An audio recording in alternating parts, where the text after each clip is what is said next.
최근 보육원을 퇴소해 자립에 나선 청년 2명이 며칠 간격을 두고 세상을 떠나게 되었다는 안타까운 소식이 전해지게 되었는데요. 보육원에서 자란 뒤 자립을 앞두고 극단적 선택으로 이어지면서 보육원에서 생활하는 아이들은 만 18세가 되면 보호가 종료되어 보육원을 퇴소해야 합니다. 사실 저에게는 그게 특별한 일은 아니에요. 왜냐하면 저는 일주일에 한두 건 정도 삶을 포기하기를 시도하거나 포기했다는 소식들을 듣거든요. 매일매일 애도해도 사실 저의 시간은 모자랄 것 같아요. 자립 준비 청년들이 삶을 포기하는 게 특별한 일이 아니라고 말하는 이분. 왜냐면 그 또한 보육원 출신으로 같은 아픔을 겪었기 때문이라고 합니다.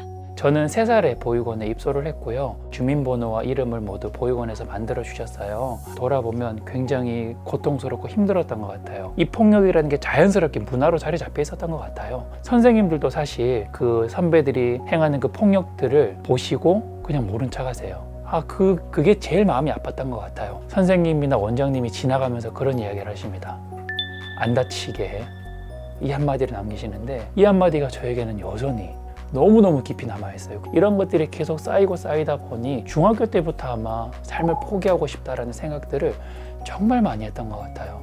하지만 그 시간보다 더 고통스럽고 괴로운 시간들이 있어요. 바로 보육원을 퇴소하는 날을 기다리는 그날이 제일 고통스럽거든요. 왜냐하면 먼저 퇴소한 선배들의 소식을 저희는 매일 들어왔거든요.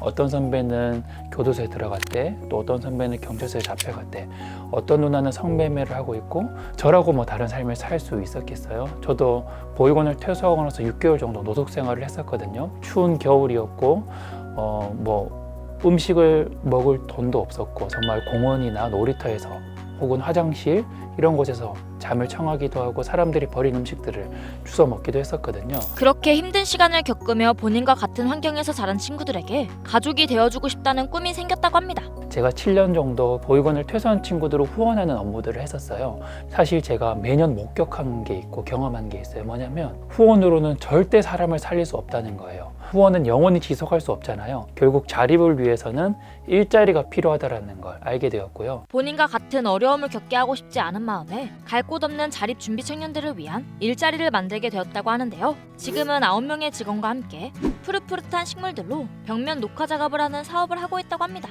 여기서 심는 식물은 복지관, 도서관, 화장품 가게 등 다양한 곳에서 볼 수 있다고 해요. 근데 다른 사업도 아니고 왜 하필 벽면 녹화였을까요? 식물은 사랑과 관심이 정말 필요한데요. 사람이 사랑을 받을 때보다 사랑을 줄 때 정서적 회복력이 10배는 없다고 해요. 그래서 저희 자립준비 청년들이 이 식물에게 사랑을 주면서 정서적인 회복을 얻고요. 먼저는 그리고 이 식물을 통해서 저희가 사업을 하면서 다양한 자립준비 청년의 일자리를 만드는 일도 함께 하고 있습니다. 벽면 녹화 사업 외에도 보육원에 있는 아이들을 대상으로 자립교육, 자립지원 등을 병행하고 있다고 합니다. 또한 이 기업은 보육원에서 생활했던 경험이 있는 직원들로 구성되어 있는데 그도 그럴 것이 여기는 보육원 출신이 채용 우대사항이라고 합니다.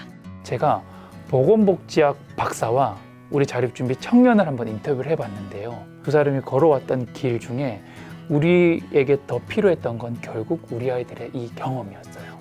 학문으로는 사실 이 경험을 넘을 수가 없더라고요. 저희 동료들이 지금 정말 많은 보호아동들을 만나고 있어요. 그래서 멘토링도 하고요. 맛있는 음식도 대접하고요. 자신이 살아온 삶들을 함께 이야기 나누면서 아이들이 경험하고 직면해야 될 상황들에 대해서 미리 설명하고 또 준비하게 해주는 거죠. 현재도 자립해가고 있고 성장해가는 과정 중에 있다고 생각하고요. 무엇보다 제 자신에 대해서 새로운 관점, 나의 삶이 가치 없는 삶이 아니라 굉장히 소중하고 또 이 세상에서 얼마든지 가치 있는 일을 해낼 수 있다는 걸 알게 되고 예전에는 좀 많이 소심하고 사람 사귀는 거랑 대화하는 것과 이런 것들이 좀 많이 힘들었어요. 근데 이제 여기서 외부 활동을 많이 하면서 또 식물도 보고 이러면서 좀 제 스스로가 많이 변화된 것 같아요. 갓 퇴소한 청년들이 겪는 경제적 어려움을 감안해 퇴소 후 자립 정착금이 제공되고 또 만 24세까지 본인이 요청 시 보호 연장도 되지만요. 지원금이 끊기면 마주하는 똑같은 현실에 여전히 그들에게 자립은 어렵습니다. 자립수당이 없었을 때는 지금보다 삶을 포기한 친구들이 훨씬 많았어요. 자립준비 청년과 관련해서 이런 지원제도와 정책들이 만들어지는 건 너무 감사한 일이에요. 하지만 저는 이 정책은 우리 자립준비 청년들에게는 그런 느낌과 같다고 생각해요. 너희들 벼랑 끝에 섰을 때 우리가 도와줄게. 많은 분들이 어떤 제도, 어떤 정책이 많이 필요합니까? 라고 많이 질문하세요, 저에게. 그럼 저는 사실 그렇게 답변해 드려요. 아이들의 얼굴 모양이 다르듯이, 이름이 다르듯이 아이들의 필요는 모두 다릅니다. 정답을 줄 수 있는 사람은 세상에 어떤 사람도 없을 것 같습니다. 하지만 반대로 아이들에게 정말 필요한 것, 아이들이 부족한 게 뭐냐라고 했을 때 모든 아이들이 공통적으로 경험하는 게 있어요.